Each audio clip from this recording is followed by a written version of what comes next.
ডগেশ ভাই, আপনি কি কখনো কালো জাদু দেখেছেন? একদম দেখেছি। সত্যি?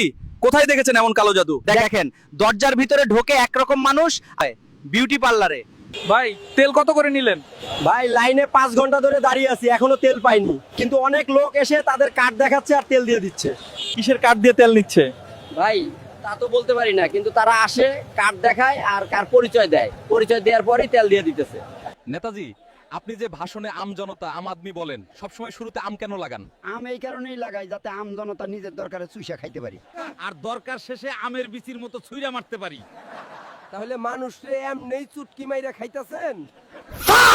ভাইয়াজি, কত রোজার মাস গেল, রোজার ঈদ গেল, এখন আপনি বেঁচে আছেন? হলুদ সাংবাদিক, আমি বেঁচে আছি তাই বলে তোমার কষ্ট লাগতেছে? আরে ভাইয়াজি, রাগ হইেন না। হলুদ সাংবাদিক ভাই, একটা কথা শুনছেন? রাখে আল্লাহ মারে কে। ভাইজান, সামনে তো কুরবানির ঈদ, কিছু বলেন। আজকে অনেক কিছু বলবো। যারা পেট্রোল ডিজেল নিয়ে সিন্ডিকেট করে টাকা কামাইছো তারা আমাকে কিনতে এসো না। যারা চাঁদাবাজি, দুর্নীতি, টাকা পাচার এবং ইলেকশনে ইঞ্জিনিয়ারিং এর সাথে জড়িত, তারা কেউ আমাকে কিনতে আসবি না, কারণ তোদের কুরবানি হবে না, শুধু গোস্ত খাওয়া হবে। আচ্ছা, আপনাদের পাম্পে তেল থাকা সত্ত্বেও তেল দিচ্ছেন না কেন? মানে কি কারণে এটা করছেন তা যদি দর্শকদের বলতেন। আরে আপনি কি বালের রিপোর্টার? আচ্ছা ডগেশ ভাই, মন্ত্রীরা তো বলতাছে দেশে অফুরন্ত তেল আছে, তাহলে আপনারা পাম্প মালিকরা তেল দিচ্ছেন না কেন? দেখেন ভাই, তেল তো আছে, কিন্তু সেটা ডিপ স্টোরেজে আছে। ডিপ স্টোরেজ আবার কি? আরে বোকা, যতক্ষণ দাম বাড়ার গন্ধ না পাই ততক্ষণ তেলও একটু বিশ্রামে থাকে। অনেক সময় বাজারে কৃত্রিম সংকট তৈরি হয় কম দামে কিনে বেশি দামে বিক্রি করার জন্য। এইটা শুধু এখানে না, পৃথিবীর অনেক জায়গায় এই খেলা চলে। মানে তেল আছে, ইচ্ছা করে দিচ্ছেন না। এক্স্যাক্টলি, তেল আছে কিন্তু টাইমিং নাই। আপনারা কি মনে করেন, এটা কি সত্যি সংকট নাকি কোনো খেলা চলছে? কমেন্টে জানাতে ভুলবেন না। আচ্ছা ডগেশ ভাই, বর্তমানে বাংলাদেশের আবহাওয়া কেমন চলছে যদি একটু বলতেন খিল্লি টিভির দর্শকদের।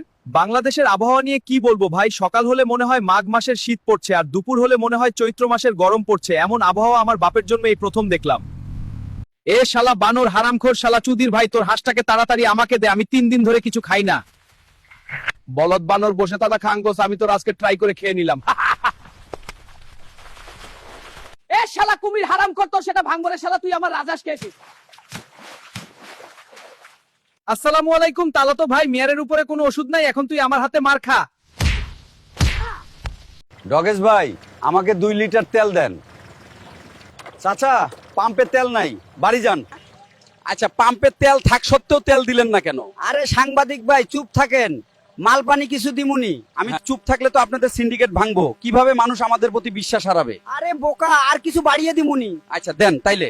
ডগেশ ভাই, আমাকে 2 লিটার তেল দেন। চাচা, পাম্পে তেল নাই, বাড়ি যান।